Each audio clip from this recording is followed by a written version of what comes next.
Hi guys, welcome back to my channel. Firstly, I will request you please subscribe my channel. Also press the bell icon. Previous chapter we explain about bitwise operators. What is bitwise operators and how many types of bitwise operator? We explain everything and or XOR, NOT, shift, right shift, left shift. We explain everything with binary code. In this video we explain about operator precedence. ठीक है, what is operator precedence? We explain everything. Basically operator precedence is most important because operator precedence handle every operators in a single line. Most important, it is handle multiple operators in a single line. How? Let's start with definition.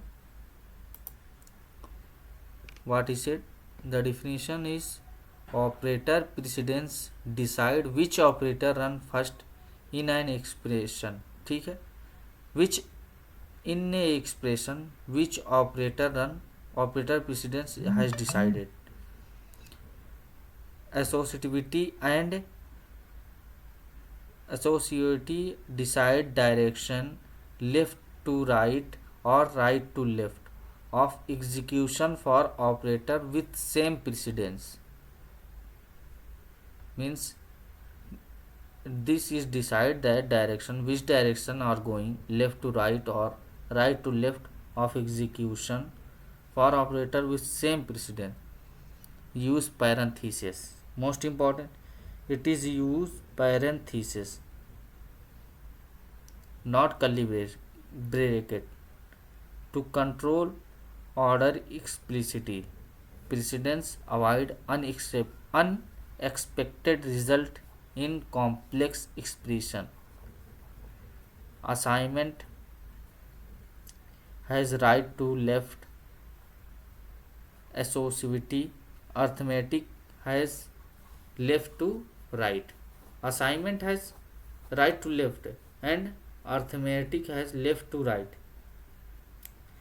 Operator assignment is going to right to left and arithmetic operator is going to left to right. तो समझिए क्या बोल रहा है.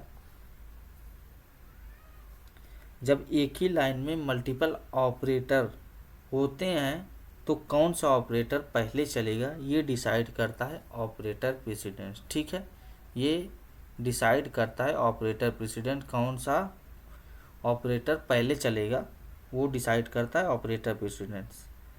और जब same level, ठीक है, जब सेम लेवल के ऑपरेटर होते हैं तब उनका एग्जीक्यूशन किस डायरेक्शन में होगा वो होता है एसोसिएटिव. सी शार्प में हर ऑपरेटर का एक प्रायोरिटी लेवल होता है. हाई प्रेसिडेंस वाले ऑपरेटर पहले इवैल्यूएट होते हैं. ठीक है, तो कैसे होते हैं एक एग्जांपल के साथ देखा जाता है कैसे क्या. ठीक है, मॉडुलस आप देखें जैसे मॉडुलस काम करता है. अगर आप मैथमेटिक्स से होंगे तो आपको समझ में आएगा मॉडुलस कैसे काम करता है. तो उसी तरीके से ये ऑपरेटर काम करता है. ठीक है, मॉडुलस डिसाइड करता है पहले मल्टीप्लिकेशन डिवीज़न क्या क्या होगा तो वो मॉडुलस डिसाइड करता है. ठीक है, इसी तरह ये ऑपरेटर प्रेसिडेंस डिसाइड करता है कौन सा ऑपरेटर पहले चलेगा. तो एक इंटीजर नंबर लेंगे, इंटीजर रिजल्ट. ठीक है, रिजल्ट. अभी ध्यान दीजिएगा यहाँ पे मैं मॉडुलस ही लगाऊंगा. ठीक है, 10 + 5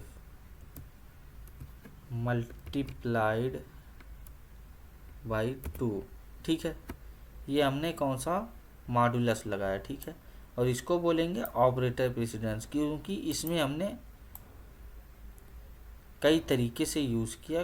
मीन्स यहाँ पे कौन सा ऑपरेटर है, असाइनमेंट ऑपरेटर, और ये क्या है अर्थमेटिक ऑपरेटर।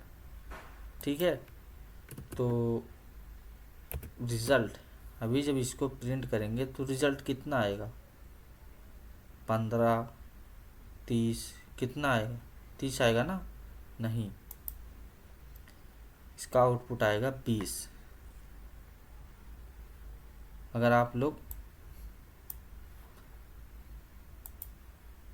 मॉडुलस समझते होंगे,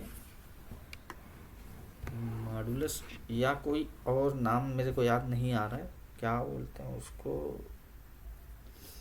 आप लोग देख लीजिएगा, कोई दिक्कत नहीं है, अगर कमेंट बॉक्स में बता दीजिए अगर आपको पता हो। तो कैसे आया, 5 इंटू 2 10 प्लस 10 इक्वल टू 20, ये होता है। ठीक है, यहाँ पहले कौन कौन चला, कौन सा, ठीक है, वैल्यू कौन सी पहले रन हुई, ठीक है, 5 इंटू 2 ये चलेगा, क्योंकि मल्टीप्लिकेशन का प्रेसिडेंट एडिशन से ज़्यादा होता है। ठीक है, तो 10 प्लस 10 इक्वल टू 20 हो जाएगा। तो अब एक पैरेंथीसिस के अंदर करते हैं। ठीक है, तो ये कर दिया हमने पैरेंथीसिस, अभी वैल्यू कितना हो जाएगी, अभी वैल्यू हो जाएगी हमारी 10 प्लस 5 कितना हो गया, 15 इंटू 2 30, सिंपल 30 आंसर आ गया। ठीक है, 30 answer.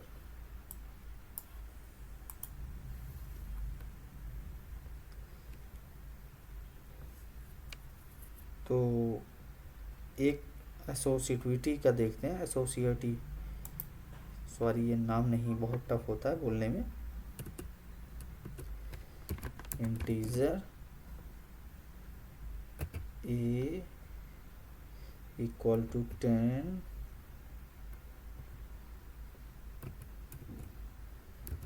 Comma b equal to 5 comma c equal to 2 ले रहे। ठीक है, छोटी छोटी नहीं, बड़ी बड़ी लेते हैं ताकि कंफ्यूज हो आप।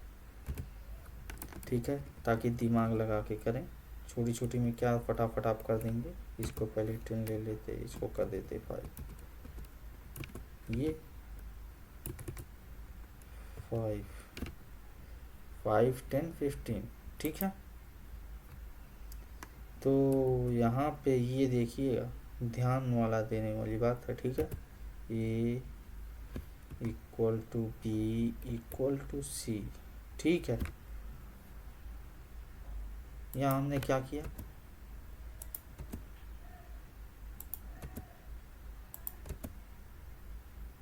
क्या हो रहा है,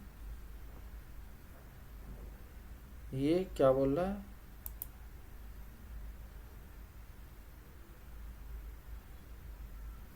अननेसेसरी असाइनमेंट ऑफ वैल्यू ए। ठीक है, हमने वैल्यू पहले भी दी है, फिर कर रहे। तो अभी क्या होगा, यहाँ पे ए की वैल्यू 5, बी की वैल्यू 10, सी की वैल्यू 15। ठीक है, तो हमने यहाँ पे असाइनमेंट ऑपरेटर यूज़ किया, A equal to B, B equal to C, मतलब ये क्या, तीनों एक दूसरे के बराबर हैं, पहले तो ये चेक करेगा, फिर जब इसको प्रिंट करेंगे ए को, ठीक है, ए प्रिंट कर रहे। ठीक है, हम तो ध्यान दीजिएगा, यहाँ राइट टू लेफ्ट चल रहा है। ठीक है, राइट टू लेफ्ट कौन सा असाइनमेंट में होता है, राइट टू लेफ्ट। ठीक है, पहले b इक्वल टू सी होगा। ठीक है, पहले b इक्वल टू सी होगा। ठीक है, फिर क्या हो, a इक्वल टू बी होगा।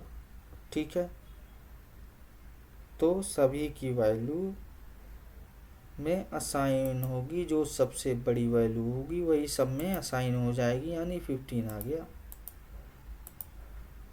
ठीक है, यहाँ पे देखो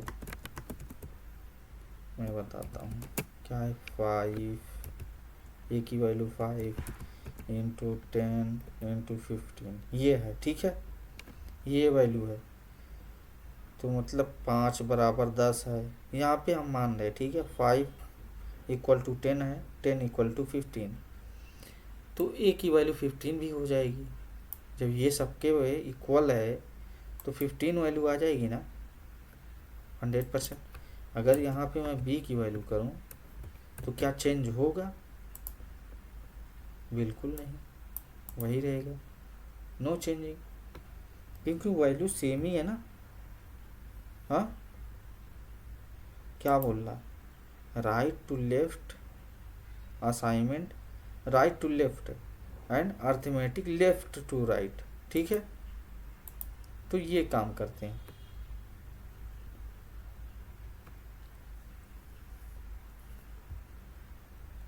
तो आसान था गाइस, ज़्यादा टफ नहीं था। ये हैंडल करता है कौन सा ऑपरेटर कब चलेगा, कौन पहले यूज़ होगा, ठीक है। तो इसी तरीके से है, सिंपल है, इजी है, ठीक है ऑपरेटर। अब हम नेक्स्ट वीडियो सीखेंगे conditional statement. What is conditional statement, most important in programming language conditional statement. तो अगर वीडियो अच्छी लगी हो तो गाइस सब्सक्राइब करना मत भूलें, अपने दोस्तों को भी शेयर करें ताकि वो भी सीख पाएँ, ठीक है। मिलते हैं अगले वीडियो में, थैंक यू वेरी मच।